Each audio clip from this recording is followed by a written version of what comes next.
Salam alaikum wa rahmatullahi ta'ala wa barakatuh. Donc,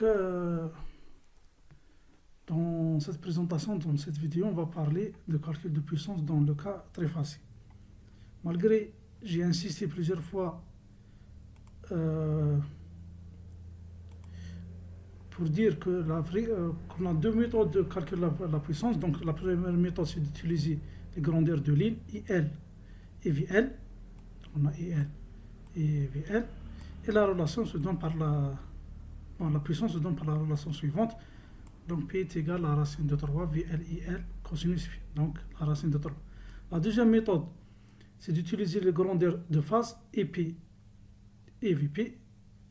Dans ce cas-là, la puissance, c'est la puissance totale, c'est la puissance de 3 charges. Donc c'est une charge triphasée équilibrée. Ça dans le cas étoile. Donc c'est P1 plus P2 plus P3. P1 bien sûr égale à VP, donc c'est la tension de la charge fois le courant qui passe par la charge. C'est comme si on a un circuit monophasé. Donc P1 est égal à VP et P cosinus phi. P2, P3 c'est la même chose puisqu'on a dit que c'est un circuit triphasé équilibré. P est égal à la somme de 3 VP et P cosinus phi. Donc ça, c'est la relation en utilisant les grandeurs de phase. Maintenant, cette relation, c'est la plus intuitive parce qu'on a 3 charges. Il suffit de faire la somme des 3 puissances. Mi devient sous racine de 3. Donc, nous avons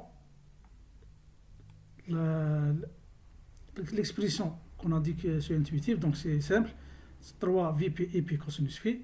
Dans le cas d'une charge montée en étoile, donc VP, c'est la tension simple, égale à VL sur la racine de 3.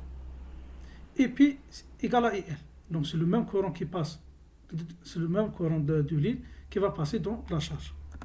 Donc VP est égal à VL sur la racine de 3. La racine de 3 égale 1 sur la racine de n égale à la racine de n sur n. Vous pouvez vérifier ça. Donc, cette relation égale à la racine de 3 fois Vn sur 3. Et P égale à IL. Maintenant, en remplaçant dans cette expression, nous avons notre 3 fois la racine de 3 sur 3 VL fois IL. Donc, on va éliminer le 3. Il nous reste la racine de 3 VLIL cosinus phi. Donc, on a transformé cette expression qui utilise les grandeurs de phase vers une expression qui utilise les grandeurs de ligne.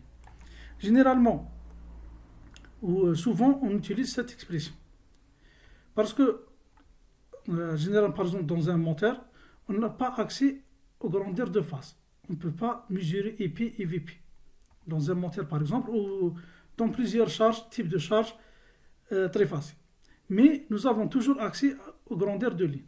Donc, ces grandeurs, on peut l'accéder, on peut mettre ici un ampèremètre, un voltmètre, on peut mesurer le courant de ligne et la tension de ligne. C'est pour ça qu'on utilise souvent cette expression.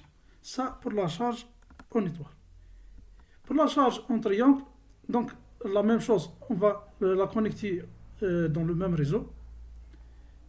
D'accord. Ici, j'ai mis le générateur connecté en étoile, mais peu importe la connexion de réseau essentiel, on a 3 lignes, 3 connexions. On va connecter les 3 connexions aux 3 bornes de la charge. Donc, nous avons 3 bornes.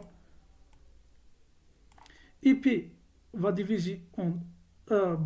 désolé, c'est pas EP, ça c'est EP. Ça, c'est toujours IL.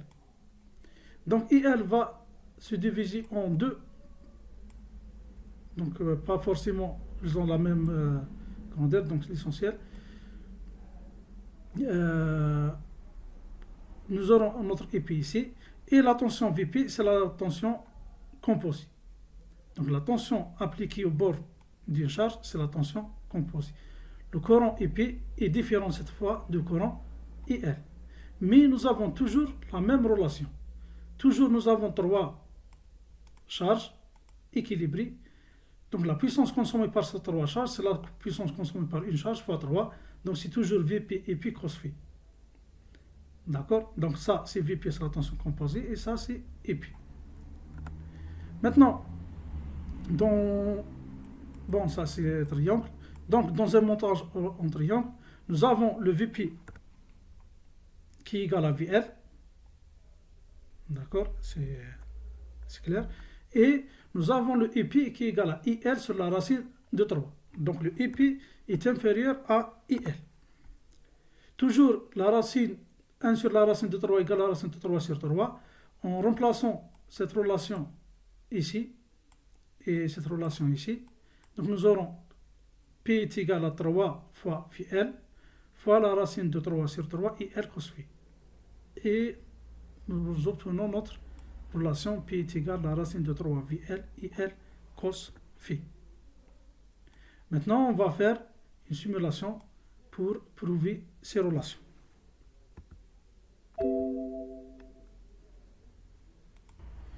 Voici notre circuit de simulation en utilisant MATLAB.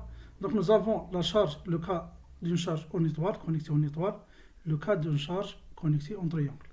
Donc j'ai mis la charge dans un subsystème, seulement pour vous montrer que généralement on n'a pas accès au courant tension de la charge, donc on est obligé d'utiliser la relation, la racine de 3, VL, IL, cos phi. Donc ça, c'est le calcul de la puissance. Donc nous avons notre courant. Une petite remarque, si vous utilisez MATLAB, ça, c'est le current measurement. Donc ce n'est pas un ampère-mètre, parce que l'ampère-mètre va vous donner directement la valeur efficace, mais ça, il va vous donner la valeur instantanée. Donc pour calculer la valeur efficace, il faut utiliser ce bloc RMS. N'oubliez pas de mettre la fréquence à 50 Hz. Donc ce bloc va calculer la valeur efficace du courant de ligne et la tension de ligne.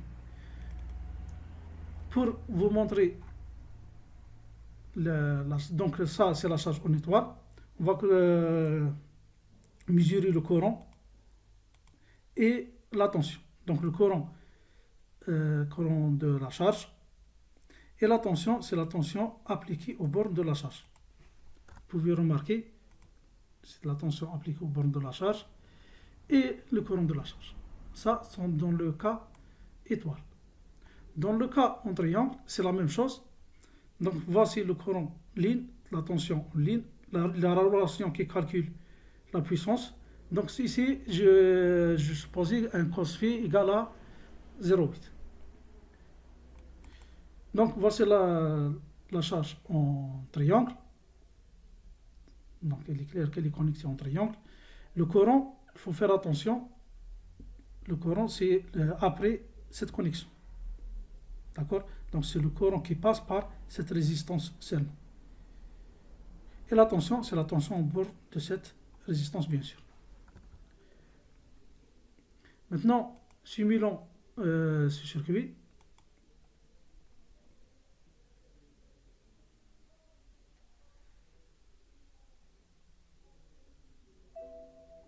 D'accord? Faisons un petit zoom. Donc pour la charge en étoile. Donc nous avons une puissance qui est égale à 2,4 ou 28 kW. D'accord? Calculé par les deux méthodes, donc c'est la même chose. Ici, en utilisant les grandeurs de ligne, donc la racine de 3, et ça, en utilisant les grandeurs de charge, donc fois 3. Le courant de ligne, le courant de ligne égale à courant de charge, c'est la même chose. Et la tension de ligne égale à la tension de phase fois la racine de 3. D'accord? Et le calcul de la puissance, c'est le même. La même chose pour la charge en triangle. Nous avons 86 kW. Toujours, donc, bon, j'ai pas affiché ici les courants de ligne et le courant de charge, mais on peut faire ça rapidement. Donc ça, c'est le courant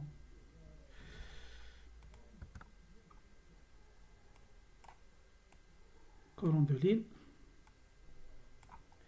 et la tension de ligne. Simulant pour voir les valeurs. Donc la tension de ligne égale à la tension de charge, c'est 600, et le courant de ligne égale le courant de charge fois la racine de 3. Et la puissance, le calcul de puissance, c'est le même.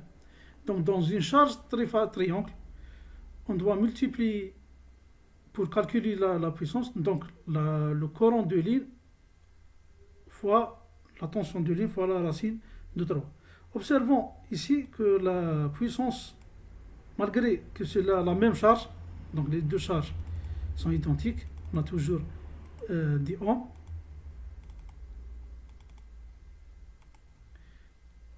Mais les puissances sont différentes.